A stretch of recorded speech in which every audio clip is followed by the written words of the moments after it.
গণঅভ্যুত্থানের শক্তি এখনো মাঠে আছে বলে মন্তব্য করেছেন জাতীয় নাগরিক পার্টির আহ্বায়ক নাহিদ ইসলাম। দুপুরে জুলাই পদযাত্রা কর্মসূচির ১২তম দিনে সাতক্ষীরা আসিফ চত্বরে পথসভায় তিনি এসব কথা বলেন।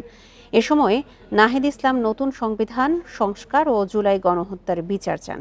তিনি অভিযোগ করেন, একটি পক্ষ এর বিরুদ্ধে দাঁড়িয়েছে।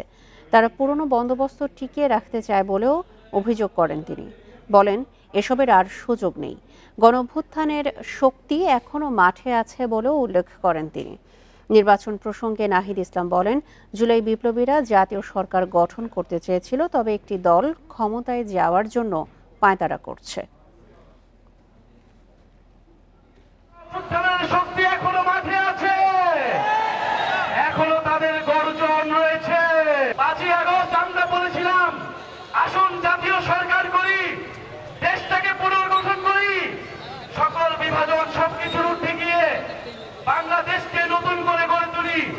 কিন্তু তারা আমাদের সেই প্রস্তাবে সায় দেয়নি।